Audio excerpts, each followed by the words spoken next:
வணக்கம் நண்பர்களே. நம்ம இந்த வீடியோவில் எந்த ஒரு பகுதியை பற்றி பார்க்க போகிறோம்னா, எனது இந்தியா ராமகிருஷ்ணன் அவர்கள் எழுதியது.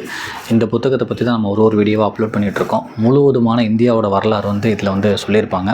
நம்ம ஸ்கூலில் படித்தப்போ ரொம்ப சின்னதாக இருந்திருக்கும், இல்லைனா நிறைய விஷயம் ரொம்ப குறைச்சி சொல்லியிருப்பாங்க, இல்லைனா நிறைய விஷயம் மறைக்கப்பட்டிருந்திருக்கும், இல்லைனா நிறைய விஷயம் ரொம்ப திணிச்சிருப்பாங்க. ஸோ அதெல்லாம் இல்லாமல் நிறைய இடங்களுக்கு பயணம் பண்ணி நிறைய மனிதர்களை சந்தித்து நிறைய அந்த ஹிஸ்டாரிக்கல் பிளேசஸ்லாம் போய் பார்த்து அதுக்கப்புறம் நிறைய புத்தகங்கள் படித்து இந்த இந்தியாவோட வரலாறு இங்கே சொல்லியிருக்காங்க. இந்த வரலாறு காந்தியோட கொலை வழக்கு எப்படி ஆரம்பிச்சு எப்படி முடிஞ்சுன்றது தான் நம்ம முதல் வீடியோ போட்டோம். அதுலேருந்து ஒரு பகுதியை பற்றி ஒரு விஷயத்தை நம்ம ஒரு வீடியோவாக சொல்லிக்கிட்டு இருக்கோம்.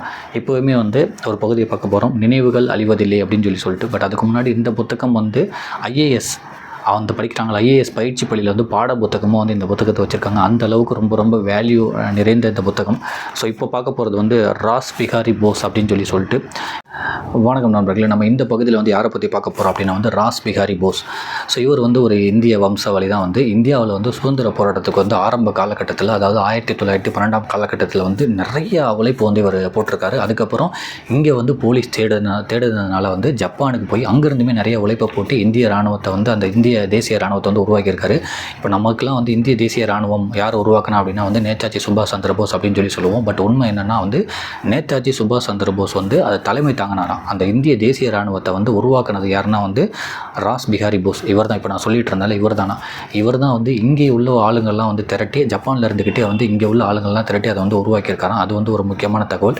ஏன் ஜப்பானுக்கு போனாருங்கிறதுக்கு என்ன சொல்கிறாங்கன்னா இப்போ தலைநகராக கல்கத்தா இருந்துச்சு, அதுக்கப்புறம் டெல்லியாக மாற்றினாங்க. ஸோ அதை கொண்டாடுறதுக்காக ஊர்வலம் போயிட்டு இருந்தாங்க அந்த பிரிட்டிஷ் பீரியடில். அங்கே ஒரு மன்னர் வைசிராய் ஹார்டிங் அப்படின்றவர் யானையில் ஊர்வலம் போகிறாரு. அவருமே பிரிட்டிஷ்காரர், அவரும் ஒரு ஒய்ஃபெல்லாம் போகிறாங்க. அந்த டெல்லியில் சாந்தினி சவுக் அப்படின்ற ஒரு ஏரியாவில் ஊர்வலம் போயிட்டுருக்கு. ஏன்னா டெல்லியை தலைநகரமாக அறிவிச்சிட்டாங்க புதுசாக பிரிட்டிஷ்காரங்க. ஸோ அந்த ஊர்வலத்தை கிளைக்கணும், நமக்கு சுதந்திரம் வேணும் அப்படின்றதுக்காக முத இவர் தான் அந்த கலவரத்தை ஆரம்பித்தாராம். என்ன பண்ணாருன்னா, அந்த ஊர்வலம் கீழே நடந்துக்கிட்டு இருக்கான். கிட்டத்தட்ட அதில் ஒரு 500 காவல் அதிகாரிகள், 2500 பாதுகாப்பு வீரர்கள் இருந்தாங்களாம். ஒரு வீட்டு கீழேயும் ஒரு போலீஸ் நிற்பாங்களாம். அந்த அளவுக்கு மாடியெல்லாம் யாரும் நிற்கக்கூடாதுன்னு சொல்லிட்டு அவ்வளோ காவலாளிகள் இருக்கிறப்ப தான் அந்த ஊர்வலம் நடந்துச்சான். மேலே 2 பொண்ணுங்க நின்றுட்டு இருந்தாங்களா மாடியில், அந்த ஒரு பெரிய கடிகாரத்து பக்கத்தில். அந்த பொண்ணுங்க ஊர்வலத்தை பார்த்துக்கிட்டே இருந்தாங்களா. சரி, பொண்ணுங்க தானே, ஒன்றும் பிரச்சனைன்னு சொல்லி விட்டுட்டாங்க. அந்த பாட்டு ஊர்வலம் கோலாகலமாக நடந்துக்கிட்டு இருந்துச்சா. காவலாளிகளுமே அவ்வளோ பரபரப்பாக இருந்தாங்களாம். டக்குன்னு பார்த்தா ஒரு சிகரெட் பெட்டிக்குள்ளே ஒரு சிகரெட் பெட்டியுமே வந்துச்சு. அது டக்குன்னு வெடிச்சிருச்சான். அப்போ தான் தெரியுதான் அந்த 2 பொண்ணுங்க தான் அந்த சிகரெட் பெட்டியை தூக்கி போட்டிருக்காங்க அப்படின்னு. 2 குண்டுகள் விழுந்திருக்கான். யானை பாகன் மேலே விழுந்து அந்த ஊர்வலமே கிளஞ்சிருக்கு. இவருமே கீழே விழுந்திருக்காரு அந்த பிரிட்டிஷ்காரர். அதுக்கப்புறம் அந்த ஊர்வலத்து மேலே ஒரு குண்டு விழுந்திருக்கு. 2 குண்டு விழுந்து அந்த மொத்த ஊர்வலமே கிளஞ்சிருச்சான். அப்போ அந்த பொண்ணுகள் முக்காடை எடுத்து விட்டுட்டு ஓடுனாங்களாம். அப்போ தான் தெரியுமா அது பொண்ணுங்கள் இல்லை ஆண்கள்னு சொல்லிட்டு. அது யாருன்னா ராஸ் பிஹாரி போஸாம். அவரும் அவர் நண்பருமா. இதுதான் அவர் பண்ண முத சம்பவம். பிரிட்டிஷ்காரங்களுக்கு ஆப்போசிட்டாக எனக்கு சுதந்திரம் வேணும்னு. அதிலிருந்து அவர் தேடப்படும் ஆளாகிட்டாராம். அவரை உயிரோடவோ இல்லை பணமாவோ பிடிச்சி கொடுக்குறவங்களுக்கு கிட்டத்தட்ட 100 ஏக்கர் நிலம் பரிசாக தரேன்னு சொல்லி அறிவிச்சாங்களாம். அதிலிருந்து அவர் ஜப்பான் போய் அங்கே இருந்துக்கிட்டு இந்திய தேசிய இராணுவத்தை உருவாக்குறதுக்காக என்னென்னலாம் கஷ்டப்பட்டார் அப்படின்ற வரலாறு தான் சொல்கிறாங்க. அதுவும் அவரை பற்றி இன்னொன்று என்ன சொல்கிறாங்கன்னா, இந்த மாதிரி ஒரு சம்பவம் பண்ணிவிட்டு அசால்ட்டாக அவர் அவரோட ஆஃபீஸ் அலுவலக பணிக்கு போவாராம். அதுக்கு எனக்கு எந்த சம்மந்தமே இல்லாத மாதிரி. அப்போ தான் தேடிக்கிட்டு இருக்காங்களாம். அவரோட நண்பர்கள்லாம் அரெஸ்ட் பண்ணிட்டாங்களா. அவர் மட்டும் எஸ்கேப் ஆகி ஏதோ மூலியமாக ஜப்பான் போயிட்டாராம். அவரை பற்றி இன்னொன்று என்ன சொல்கிறாங்கன்னா அவர் ஈஸியாக உருமாறிக்கிட்டே இருப்பாராம். எப்படின்னா போலீஸ் காவலாளிமாய் ஒரு வாட்டி போய் அங்கேருந்து எஸ்கேப் ஆனாராம். தேடுறப்ப கிட்டத்தட்ட 2-3 வருஷம் தேடிகிட்டே இருந்திருக்காங்க. அதுக்கப்புறம் இன்னொரு விஷயத்தில் கை ஜோசியம் பார்க்குறவராக போய் போலீஸ்கிட்ட நீங்கள் கண்டிப்பாக ராஸ் பிஹாரி போஸ் பிடிச்சிருவீங்க நாளைக்குன்னு சொல்லி அவங்க வாகனத்தில் ஏறி எஸ்கேப் ஆவாராம். இவரே இவர் வேடம் போட்டு. அதுக்கப்புறம் இன்னொரு இதில் குதிரையை ஓட்டுறவராக மாறி எஸ்கேப் ஆனாரா. இன்னொரு இடத்துல சாமியாராக மாதிரி எஸ்கேப் ஆகிருக்காரு. இன்னொரு இடத்துல என்ன பண்ணியிருக்காருன்னா, பேயா வேஷம் போட்டு பேய் பயன்படுத்தி போலீஸ்காரன் எடுத்து எஸ்கேப் ஆகிருக்காரு. இந்த மாதிரி இவரை பற்றி நிறைய வரலாறு கதைகள்னு சொல்லுவாங்க. அந்தளவுக்கு நினச்ச நேரத்தில் நினச்ச மாதிரி ஒரு மாதிரி போலீஸ்லேருந்து எஸ்கேப் ஆகிருக்காரு. எவ்வளோ பெரிய அந்த வெடிகுண்டு சம்பவத்தை பண்ணிட்டு போய் அந்த சம்பவத்தை வேறு என்ன சொல்கிறாங்க அப்படின்னா, டெல்லி சதி வழக்கு எனப்படும் தேடப்படும் அந்த வெடிகுண்டு வழக்கில் தேடப்படும் குற்றவாளி ஆகிட்டார். தேடிக்கிட்டே இருந்திருக்காங்க. இந்த மாதிரி எஸ்கேப் ஆகிட்டே இருந்திருக்காரு. அதுக்கப்புறம் தான் ஜப்பான் போய் அங்கே இருந்துட்டு எவ்வளோ பெரிய சப்போர்ட் பண்ணி இங்கே இந்திய இராணுவத்தை உருவாக்கியிருக்காரு. அதுக்கு சுபாஷ் சந்திர போஸ் தலைமை தாங்கியிருக்காரு. அதுக்கப்புறம் அதை வெற்றி பெற்றா இல்லையான்னு சொல்கிறாங்க. இன்னொன்று முக்கியமாக ஒரு வருத்தம் மிகுந்த செய்தி என்ன சொல்கிறாங்கன்னா, இவர் வாழ்கிற காலத்தில் நமக்கு சுதந்திரமே கிடைக்கல. ஏன்னா இவர் நிறைய போராடினார், இந்திய தேசிய இராணுவத்தெலாம் உருவாக்கினார், நிறைய இளைஞர்கள் பெரிய பிளான் பண்ணி ஒன்று சேர்த்தார். அதுக்கு சுபாஷ் சந்திர போஸ் தலைமை தாங்கினார். அதெல்லாம் இருக்குது. பட் ஆனால் இவர் அதுக்கு முன்னாடி இறந்து போயிட்டார். அதுக்கப்புறம் தான் நமக்கு சுதந்திரம் கிடைச்சிச்சான். இருந்தாலும் இந்திய சுதந்திரம் வாங்கினதுக்கு இவர் முக்கிய காரணமாக அதுவும் அந்த வெடிகுண்டு சம்பவம் சம்பவம் வந்து பெரிய அளவில் வந்து ஒரு பரபரப்பை கிளப்பிச்சான். பிடிச்சி கொடுத்தா வந்து 100 ஏக்கர் நிலம் தரேன்னு சொல்கிறாங்க. பார்த்துக்கோங்க அப்போ எவ்வளோ பெரிய பரபரப்பு. பிரிட்டிஷ்காரங்களும் ரொம்ப பயந்துட்டாங்களாம். அந்த வெடிகுண்டு சம்பவத்தில் பாதிக்கப்பட்ட அவரே வந்து ஒரு புத்தகம் எழுதியிருக்காராம், வைஸ்ராய் ஹார்டிங்னு சொல்லிட்டு. ஒரு தீப்பெட்டிமாய் ஒன்று வந்துச்சு, டக்குன்னு வெடிச்சிருச்சு. அந்த சவுண்டே வந்து என்னோடய காது வந்து கேட்கல. 6 மாதம் நான் ரெஸ்ட் எடுத்தவங்க தான் எனக்கு நார்மலாக என்னால் நடக்க முடிஞ்சுச்சு. அதுலேயும் அந்த வெடிகுண்டில் வந்து தீப்பெட்டிக்குள்ளே வந்து அந்த இது வச்சுருந்தாங்களாம், ஊசிலாம் வச்சுருந்தாங்க. அதெல்லாம் வந்து என் உடம்புலாம் குத்திருச்சு. அதுலேருந்து வெளில வர எனக்கு 6 மாதம் ஆச்சு. அந்த சத்தமே எனக்கு காது கேட்கல. என்னோடய பாதுகாவல் ஒருத்தர் வந்து காது செவிடாவே போயிடுச்சு. நாங்கள் யானையோடு நாங்கள் கீழே வந்துட்டோம். என்னை வந்து குழந்த மாதிரி தூக்கிட்டு போனாங்க. என் மனைவி வந்து அந்த சம்பவம் முடிகிற வரையும் கத்திக்கிட்டே இருந்தாங்க. அவங்களால வந்து கண்ட்ரோலே பண்ண முடியல, அழுதுகிட்டே இருந்தாங்க. அந்த அளவுக்கு அது வந்து ஒரு பெரிய சம்பவமாக நிகழ்த்தியிருக்காரு ராஸ் பிகாரி போஸ் அப்படின்றவர். அதாவது இந்தியாவில் இருந்துக்கிட்டு இந்தியாவிலேருந்து வெளியில் போய் இந்தியா சுதந்திரத்துக்காக சப்போர்ட் பண்ணவரில் வந்து பெரிய பெரிய ஆள். இவரோட வரலாறுமே நீங்கள் தெரிஞ்சுக்கணும்னு சொல்லிட்டு தான் வந்து இந்த பகுதியை ஆரம்பிக்கிறாங்க. ஸோ சில விஷயத்தை நான் படித்து காமிக்கிறேன், சில விஷயத்தை நான் சொல்கிறேன். நீங்களுமே இந்த புத்தகத்தை வாங்கி படிச்சிங்கன்னா உங்களுக்கு ரொம்ப ரொம்ப நிறைய இன்ஃபர்மேஷன் தெரியும். நமக்கு வந்து வரலாறு வந்து ஒரு 10 பேரை மட்டும் தான் சொல்லி கொடுத்துருக்கு ஸ்கூலில் இருந்துமே. பட் இதை வச்சு பார்க்கும்போது நிறைய பேர் இருக்காங்க, அவங்களோட வரலாறுலாம் நமக்கு தெரியலை, நம்ம தான் தெரிஞ்சுக்கணும் அப்படின்றதையுமே வந்து இந்த புத்தகம் சொல்லுது. வாங்க ஒரு பகுதியை சின்ன சின்ன பகுதியை பார்ப்போம். சில விஷயத்தை படிச்சிடறேன், சில விஷயத்தை வந்து கதையாகவே சொல்லிடுறேன். நினைவுகள் அழிவதில்லை. இந்தியாவுக்கு வெளியில் இருந்து கொண்டு இந்தியாவின் விதியை மாற்றியமைக்க முயற்சி செய்த மாபெரும் வீரர்கள் என்று இருவரை சொல்வேன். ஒருவர் ஜப்பானில் வாழ்ந்து கொண்டு இந்திய தேசிய இராணுவத்தை உருவாக்கிய ராஸ் பிகாரி போஸ். இன்னொருவர் ஜெர்மனியில் வாழ்ந்த தமிழகத்தைச் சேர்ந்த செண்பகராமன் பிள்ளை. இருவருமே இந்திய விடுதலை குறித்து பெருங்கனுடன் செயல்பட்டார்கள். இந்திய தேசிய இராணுவம் என்ற உடனேயே நாம் நினைவுக்கு வருவது நேதாஜி தான். ஆனால் அவர் ஐஎன்ஏவை உருவாக்கவில்லை, அவர் தலைமை பொறுப்பை தான் ஏற்றுக்கொண்டார். இந்திய தேசிய இராணுவத்தை உருவாக்கியவர் ராஸ் பிகாரி போஸ். தேடப்படும் முக்கிய அரசியல் குற்றவாளிகள் பட்டியலில் பிரிட்டிஷ் அரசு அவரை வைத்திருந்தது. அதில் உள்ள எவரை பற்றி தகவல் கொடுத்தாலோ அல்லது பிடித்து கொடுத்தாலோ 100 ஏக்கர் நிலமும் பரிசு தருவதாக சொல்லிட்டு இவரை பற்றி சொல்லியிருக்காங்க. இந்தியாவுக்கு வெளியிலேருந்து ஜப்பான்லேருந்து இந்தியாவுக்கு சப்போர்ட் பண்ணவங்க வந்து முக்கியமான இவர்ன்றாங்க. ஏன்னா ஜப்பானுக்கு போய் இங்கேருந்து தலைமறைவாக இந்த பிரச்சனைகள்லாம் பண்ணிவிட்டு தலைமறைவாக போய் அங்கேருந்து வந்து இந்திய இராணுவத்தை வந்து அவர் வந்து உருவாக்கியிருக்காரு. அந்த ராஸ் பிகாரி போஸை பற்றி தான் வந்து ஒன்று சொல்கிறாங்க. ராஸ் பிகாரி போஸ் மேற்கு வங்காளத்தின் பரதவான் மாவட்டத்தில் உள்ள கபால்டா என்னும் கிராமத்தில் 1886ஆம் ஆண்டு மே 25ஆம் தேதி பிறந்தவர்.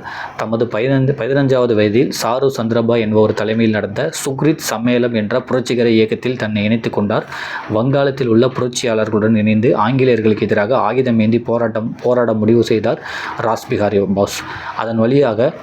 அதன் ஒரு பகுதியாக டெல்லியில் பிரம்மாண்டமான ஊர்வலம் நடந்தது. அந்த ஊர்வலத்தில் தான் வந்து இவர் வெடிகுண்டு வீசி அந்த ஊர்வலத்தை கிளச்சி விட்டுருக்காரு. 1912ஆம் ஆண்டு டிசம்பர் 23ஆம் தேதி ஒரு இதே ஊர்வலம் நடந்திருக்கு. அந்த ஊர்வலத்தில் தான் வந்து அந்த வைஸ்ராய் ஹார்டிங்கும் அவரோட மனைவியும் வந்திருக்காங்க. அப்போ வந்து அந்த பிரிட்டிஷ்காரங்க ஊர்வலம். ஸோ அந்த கல்கத்தா வந்து டெல்லி தலைநகரமாக மாற்றினதுக்காக அந்த ஊர்வலம் வச்சுருக்காங்க. அப்போ வந்து வெடிகுண்டு போட்டு தகர்த்திருக்காரு. அது வந்து பெண்கள் வேஷம் அணிஞ்சு வெடிகுண்டு போட்டிருக்காரு. அதுக்கப்புறம் அந்த வெடிகுண்டு வெடித்தோடனே அவங்க ஓடினதை பார்த்தோன்னே தான் தெரியுது அது வந்து பெண்கள் இல்லை, அது ஆண்கள் அப்படின்னு சொல்லி. அதில் ஒருத்தர் தான் வந்து ராஸ் பிகாரி போஸான். அப்போவே வந்து எங்களுக்கு வந்து சுதந்திரம் வேணும் அப்படின்னு சொல்லி அந்த ஒரு வெடிகுண்டு மூலமாக வந்து ஆரம்பிச்சிட்டாராம். அதுலேருந்து தான் வந்து தேடப்படும் ஆள் ஆகினார் அப்படின்றாங்க. அதுக்கு வந்து எவ்வளோ காவலாளிகள் வந்து காவல் பண்ணாங்க அப்படின்றதையுமே இங்கே போட்டிருக்காங்க. 500 காவல் அதிகாரிகள், 2500 பாதுகாப்பு வீரர்கள் புடைசூழ வைசிராய் பெருமிதத்துடன் மக்களை வேடிக்கை பார்த்தபடியே வந்து கொண்டிருந்தார். கடிகார கோபுரத்தில் மறைந்திருந்த பெண் சிகரெட் டப்பா ஒன்றில் அடைக்கப்பட்ட வெடிகுண்டை யானையை நோக்கி வீசினாள். இன்னொரு பெண் ஒரு எரிகுண்டை கூட்டத்தை நோக்கி எறிந்தாள். அந்த வெடிகுண்டு யானையின் அம்பாரி மீது விழுந்து வெடித்தது. வைசிராய் தடுமாறி விழுந்தார். அந்த வைசிராய் ஹார்டிங் தான் வந்து அந்த ஒரு மன்னர், அங்கே அந்த பிரிட்டிஷ்காரர். பாகன் அந்த இடத்திலேயே உடல் வெடித்து செத்தான். 2 பெண்களும் தங்களது முக்காடை கலைத்துவிட்டு ஓடினார்கள். அவர்கள் ஆண்கள் என்பது அப்போது தான் தெரிந்ததுன்னு சொல்லிட்டு அந்த ராஸ் பிகாரி போஸ் தான் வந்து அந்த பெண்கள் வேடத்தில் வந்து 2 குண்டை வந்து எரிஞ்சிருக்காரு. அவரோட நண்பரும் சேர்ந்து அந்த ஊர்வலத்தை வந்து மொத்தமாக கலைச்சி விட்டுருக்காங்க. அதில் அந்த வெடிகுண்டு போட்டப்போ வந்து அந்த ஊர்வலத்தில் போனவர் வந்து புத்தகமாக எழுதியிருக்காராம். அந்த வைஸ்ராய் ஹார்டிங் என்ன சொல்கிறாராம், அந்த வெடிகுண்டு வந்து விழுந்தோடனே வந்து அந்த ஒரு தீப்பெட்டியில் வந்து வெடிகுண்டு வச்சுருப்பாங்க போல், அதில் வந்து ஊசிலாம் வச்சுருப்பாங்க போல். அந்த ஊசிலாம் வந்து என்னோடய உடம்புலாம் குத்திருச்சு. அதுலேருந்து வெளில வரதுக்கு எனக்கு 6 மாதம் நான் ரெஸ்ட் எடுக்க வேண்டியதாகிடுச்சு. எனக்குமே காது கேட்கல. என்னோடய பாதுகாவல் ஒரு ஆளுக்கு வந்து காது கேட்குற திறமை இதே போயிடுச்சு. என்னை வந்து ஒருத்தர் குழந்த மாதிரி தூக்கிட்டு போனது மட்டும் தான் நினப்பு இருந்துச்சு. அந்தளவுக்கு அதை வந்து ரொம்ப வெற்றிகரமாக அவங்க பண்ணி முடித்தாங்க. அவ்வளோ காவலர்கள் வச்சும் எங்களால் வந்து அவங்க பண்ணதை வந்து தடுக்கவே முடியல. அதுலேருந்து தான் வந்து நாங்கள் அவரை தேட ஆரம்பித்தோம் அப்படின்னு சொல்லி அவருமே அவரோட குறிப்பில் வந்து சொல்கிறாராம். டெல்லி சதி வழக்கு எனப்படும் இந்த வெடிகுண்டு வழக்கில் ராஸ் பிகாரி போஸை போலீஸ் தேடியது. அவரை பிடிக்க டேவிட் பேட்டர்சன் என்ற தலைமை காவல் அதிகாரி தலைமையில் தனிப்பிரிவு அமைக்கப்பட்டது. அப்போது இந்த மாதிரி டெல்லி சதி வழக்கு அப்படின்னு சொல்லிட்டு அவரை தேட ஆரம்பித்தாங்களா. ஆனால் அவர் பார்த்தா என்ன பண்ணாரா, அந்த போஸ் என்ன பண்ணாரா, ராஸ் பிஹாரி போஸ் என்ன பண்ணாரா வந்து அவர் வந்து எனக்கு இந்த சம்மந்தமே இல்லாத மாதிரி அவர் பாட்டு வந்து அவர் அலுவலக வேலை பார்த்துட்டு இருந்தாரா. அந்த அலுவலக வேலைக்கு வந்து போயிட்டாராம். அவர் கூட உள்ளவங்கலாம் கைது பண்ணிட்டாங்களாம். அதுக்கப்புறம் இவர் வந்து எஸ்கேப் ஆகி ஜப்பான் போயிட்டார். அதையுமே வந்து சொல்கிறாங்க. அதுவுமே மாறுவேடம் அழிந்து எப்படிலாம் தப்பித்தாருன்றதை வந்து அவ்வளோ அழகாக வந்து சொல்லுவாங்க. இங்கே அதை நான் படித்தே காட்டிடுறேன். ராஸ் பிஹாரி போஸோடு துணை நின்றவர்களை காவல்துறை கைது செய்தது. அவரையும் பிடிக்க லாகூர் சென்றது. ஆனால் மாறுவேடத்தில் போலீஸை ஏமாற்றி தப்பி வங்காளத்துக்குள் சென்று விட்டார். நினைத்த நேரம் நினைத்த உருவம் எடுத்துக்கொள்ளும் மாயாவியைப் போல அவர் இருந்தார் என்று போலீஸ் குறிப்புகள் கோடுகின்றன. ஓடும் ரயிலில் போலீஸ் சுற்றி வளைத்த போது துறவி போல மாறுவேடம் அணிந்து தப்பியிருக்கிறார். ஒருமுறை போலீஸ் உயர் அதிகாரியின் குதிரை வண்டி ஓட்டுபவனாக உருமாறிக்கொண்டு கூடவே பயணம் செய்து தப்பிச் சென்றிருக்கிறார். இன்னொரு முறை காவல்துறை அதிகாரிகள் தேடி வந்தபோது செத்து போய் ஆவியாக அலையும் கிழவனைப் போல வேடம் போட்டு காவலர்களை பயமுறுத்தி தப்பியிருக்கிறார். மற்றொரு முறை தன்னை பிடிக்க அலைந்து கொண்டிருந்த காவல்துறை அதிகாரியிடம் கைரேகை ஜோசியம் பார்ப்பவனைப் போல சென்று நாளை நிச்சயம் ராஜ்பிகாரி போஸை கைது செய்ய முடியும் என்று நம்பிக்கை ஊட்டி அவரது வாகனத்திலேயே தப்பிச் சென்றிருக்கிறார். இப்படி ராஜ்பிகாரி போஸின் நிஜ வாழ்வில் நடந்த சுவாரஸ்ய சம்பவங்கள் இன்று வரை கதைகளாக பேசப்பட்டு வருகின்றன்னு சொல்லிட்டு போலீஸ்லேருந்து எஸ்கேப் ஆகிறதுக்காக அந்த டெல்லி அந்த வெடிகுண்டு வழக்கில் தேடப்படுறாங்கன்னு சொல்கிறதுக்காக ஏகப்பட்ட மாறுவேடம் போட்டு வந்து எஸ்கேப் ஆகியிருக்காரு. பெரிய அளவில் வந்து ஒரு ஸ்பையாக வந்து இருந்திருக்காரு.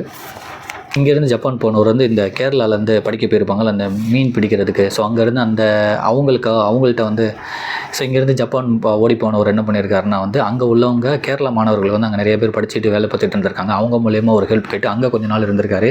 அதுக்கப்புறம் இன்னொருத்தரோட உதவி கிடைச்சிருக்கு, நாய் எட்சன் அப்படின்னு. அவருமே கொஞ்சம் அங்கே ஜப்பானில் கொஞ்சம் பெரிய ஆளாக இருந்திருக்காரு. அவருமே வந்து நம்ம இந்தியா தானே. அவர் மூலிமா வந்து இன்னும் கொஞ்சம் நிறைய சப்போர்ட்லாம் கிடச்சிட்டு அதுக்கப்புறம் தான் வந்து மாணவர்களை வந்து இந்தியாவில் வந்து திரட்ட ஆரம்பித்தாராம். அங்கே இருந்துட்டு இங்கே வந்து இந்திய இராணுவத்தை உருவாக்குறதுக்காக வந்து நிறைய மாணவர்கள் இளைஞர்களை வந்து உருவாக்குனாராம். ஜப்பான் நாடுமே வந்து இவர் கொஞ்சம் சப்போர்ட் பண்ணிச்சா. பட் அதுக்கப்புறம் வந்து அவங்க பேக் அடிச்சிட்டாங்களாம். அதனாலே வந்து நேதாஜி சுபாஷ் சந்திர அவரோட அந்த இந்திய இராணுவம் சேர்ந்து போய் டெல்லியை நம்ம வந்து மீட்டெடுக்கலாம்னு சொல்லி போனது வந்து பாதியிலே வந்து நடந்து முடியலை அப்படின்றதையுமே இங்கே பதிவு பண்ணுறாங்க. அங்கே வந்து ஒரு உணவகம் நடத்திக்கிட்டு இருந்தாராம். இன்னுமே வந்து அந்த உணவகம் வந்து இருக்குது அப்படின்னு சொல்லி சொல்கிறாங்க. சிங்கப்பூரில் நடந்த விழாவில் இந்திய தேசிய இராணுவத்தில் தலைமை பொறுப்பை நேதாஜி ஏற்றுக்கொண்டார். 80,000க்கும் மேலான இந்தியர்கள் இதில் இணைந்தனர். அதில் பாதிக்கும் மேலாக தமிழர்கள் இருந்தார்கள். பெண்களுக்கான தனிப்பிரிவும் அந்த படையில் இருந்தது. நேதாஜியின் தலைமையில் இந்திய தேசிய இராணுவம் எழுச்சியோடு மணிப்பூரின் கொகிமா மற்றும் இம்பாலாவை நோக்கி சென்றது. மறுபுறம் ஜப்பானிய கூட்டுப்படை அந்தமானை கைப்பற்றி அங்கே தேசிய இராணுவத்தின் புதிய ஆட்சி முறையை நடைமுறைப்படுத்துவதற்காக அறிவித்தது. இதன் கவர்னர் ஜெனரலாக கர்னல் லோகநாதன் நியமிக்கப்பட்டார். ஜப்பானிய படைகள் உடனிருந்தே சூழ்ச்சி செய்து பின்வாங்கியதால் நேதாஜியின் டெல்லியை கைப்பற்றுவோம் என்ற திட்டம் முறியடிக்கப்பட்டது. இந்திய தேசிய இராணுவத்தை சேர்ந்த பலர் பிரிட்டிஷ் இராணுவத்தால் கைது செய்யப்பட்டு டெல்லியில் ஒரே நாளில் தூக்கிலிடப்பட்டார்கள். பெருங்கனவு ஒன்று கண்முன்னே செய்துவிட்டதை ராஸ் பிஹாரி போஸ் உணர்ந்தார். 2ஆம் உலகப் போர் காலத்தில் டோக்கியோ மீது விமானங்கள் குண்டுமழை பொழிந்தன. மனைவி மற்றும் பிள்ளைகளை பாதுகாப்பான இடத்துக்கு அனுப்பிவிட்டு அவர் மட்டும் டோக்கியோ நகரில் இருந்தார். ஜனவரி 21, 1945 ராஸ் பிஹாரி போஸும் மரணமடைந்தார்.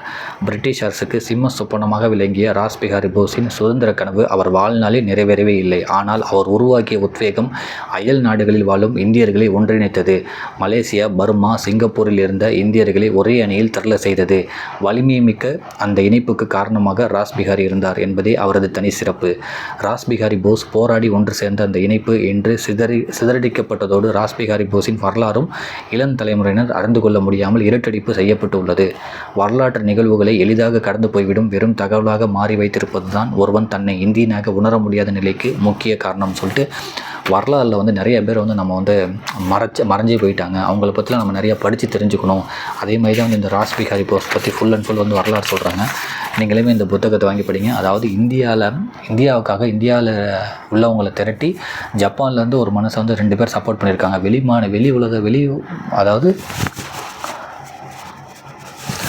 அதாவது இந்தியாவோட சுதந்திர போராட்டத்துக்காக இந்தியாவுக்கு வந்து இங்கேருந்து போய் போலீஸ் தேடுதல்னால இங்கேருந்து போய் வெளிநாட்டுக்கு போய் அங்கேருந்து வந்து ஒரு பெரிய படைகளும் இளைஞர்களையும் வந்து இங்கே உருவாக்கி அதன் மூலிமா வந்து இந்திய சுதந்திரத்துக்கு வந்து போராடினவர்கள் வந்து முக்கியமான 2 பேர். அதில் ஒருத்தர் வந்து இவர் அப்படின்னு சொல்லி சொல்கிறாங்க, ராஸ் பிஹாரி போஸ் அப்படின்னு சொல்லிட்டு இவரோட வரலாறுமே நீங்கள் படிக்கணும். முக்கியமான ஒரு 10 பேரோட வரலாறு தான் வந்து நமக்கு ஸ்கூல்லேருந்தே சொல்லித்தராங்க. பட் அதுக்கு பின்னாடி ஏகப்பட்ட பேரோட வரலாறு இருக்குது. இதையுமே நீங்கள் படிக்கணும்னு சொல்லிட்டு தான் வந்து இந்த இதில் சொல்கிறாங்க ராஸ் பிஹாரி போஸ் பற்றி. நீங்கள் வந்து ராஸ் பிஹாரி போஸை பற்றி இன்னும் நிறையா தெரிஞ்சுக்கணும் அப்படின்னா வந்து இந்த 2 புத்தகத்தை வந்து சொல்லியிருக்காங்க. நான் அதையுமே ஸ்க்ரீன்ஷாட் எடுத்து போடுறேன், படிங்க. முடிஞ்சளவு இந்த புத்தகத்தை வாங்கி படிங்க. அவ்வளோ இன்ஃபர்மேஷன் இருக்குது.